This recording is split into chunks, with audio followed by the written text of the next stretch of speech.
Anak, nakita mo ba yung cellphone ng tatay mo? Nilagay ko dun sa loob ng kabaong niya bago siya ilibing. Ha? Ba't mo naman ginawa yun, anak? May mga importante laman dun. Baka sakaling buhay pa siya para matawagan niya ako. Ay, Diyos ko talaga tong batang to.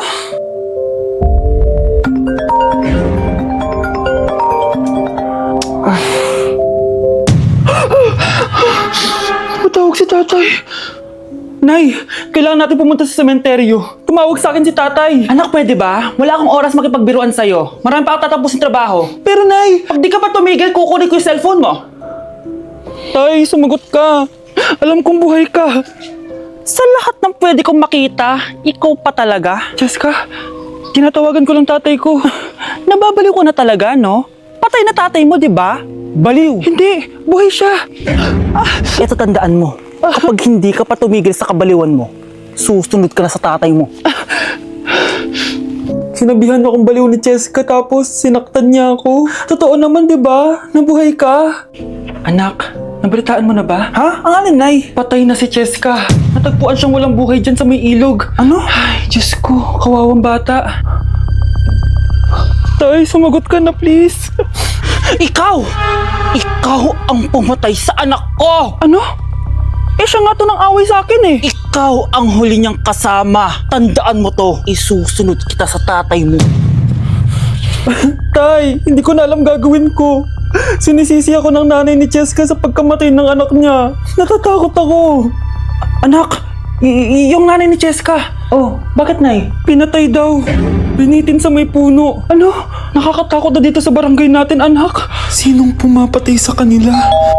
Nay, may tao. Sino po sila? Magandang araw po. Ako po si Detective Jason. Ako ang may hawak sa investigation case sa pagkamatay ni Cheska at ng kanyang nanay. Bakit kayo nandito? Dahil dito,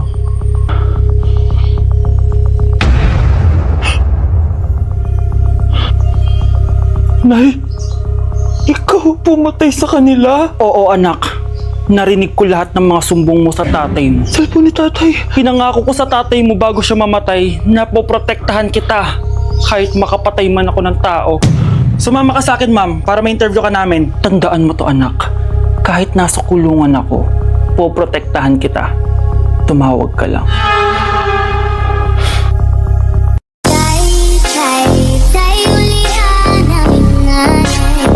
Kaming duhara diri sa balay, walay makaalalay.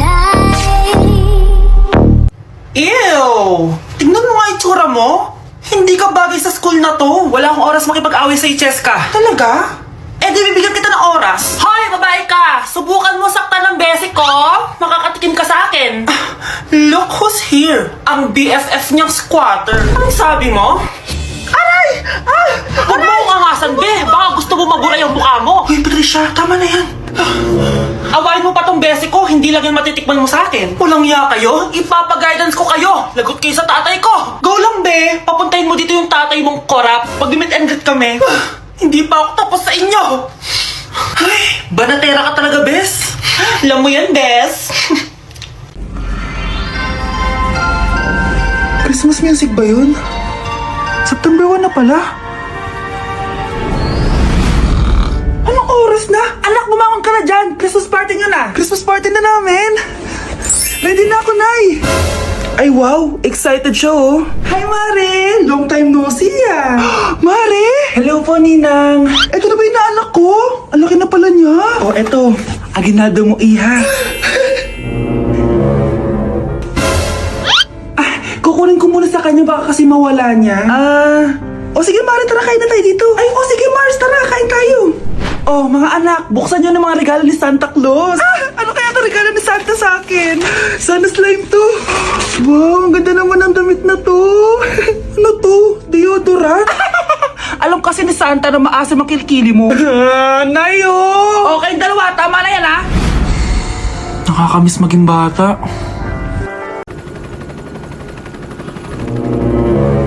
OMG, grabe yung baha, oh. For sure, marami naman nakurakot si Dad. Paldo.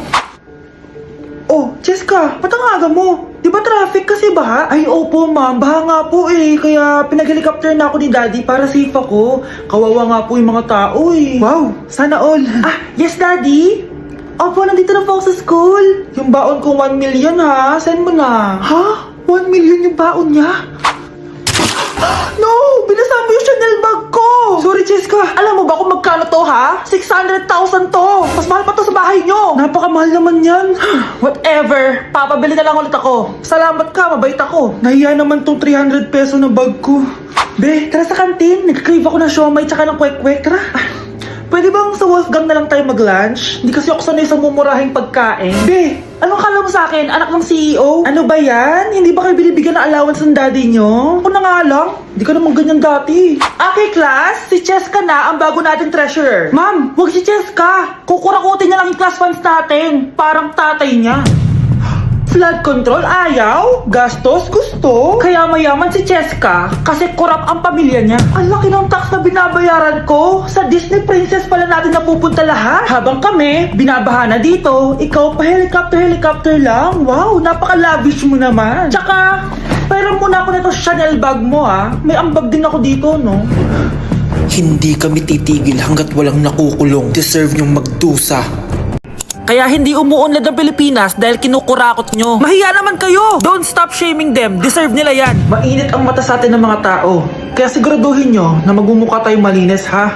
God! Alam na nilang lahat! Nadidepress na ako! Binabash nila ako sa social media. Tapos kanina sa school, binubuli nila ako. Nasisira image ko. Ayusin mo to, Dad! Gumagawa anak ng paraan, anak. Pero sa ngayon, kailangan ko muna kayo palipad sa Amerika para safe kayo. Okay, Dad, I'm calm. Bigyan mo ako ng 10 million pang shopping ko doon, ha?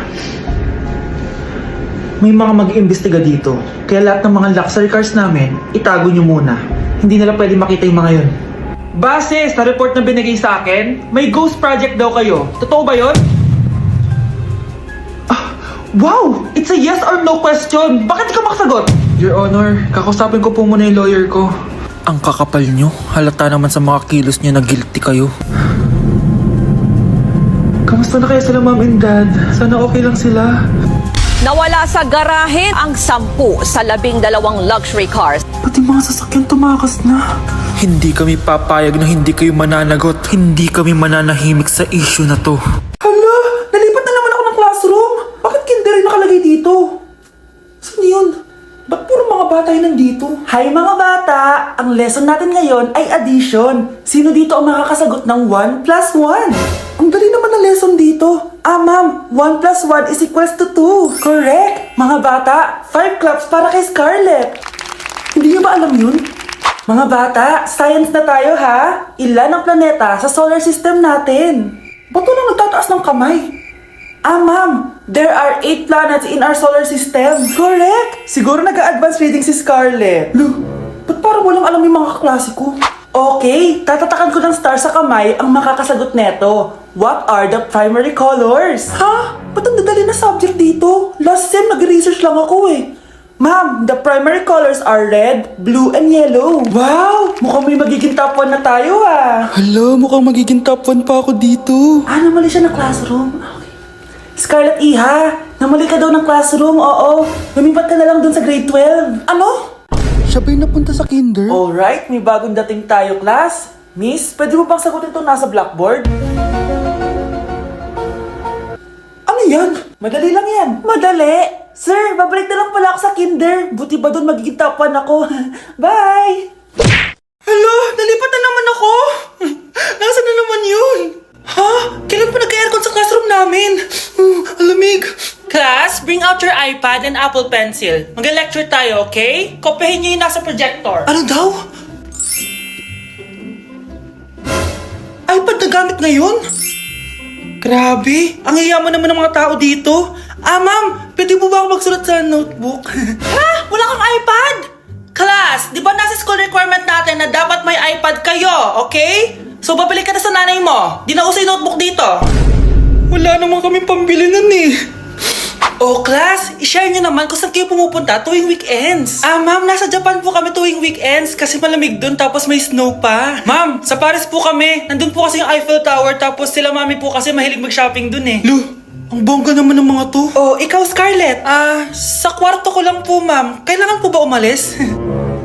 Hindi naman. Siguro mas gusto ni Scarlett yung nagpapahinga siya sa magandang kwarto niya. Class, magkukulak ako ng class funds ha. 1,000 each student lang. Ha? 1,000 yung class funds dito? Ma'am, card po yung mode of payment ko. Sure, patap na lang. Ayan, ma'am, ako din po card. Ayan, okay na. Wala na akong pera. Ma'am, pwede ba ako bumalik sa dati kong school? Ang yayaman kasi ng mga tao dito eh. Ay, ganun ba? O sige, i-drop na lang kita ha. O ito po ma'am, card na lang. National ID.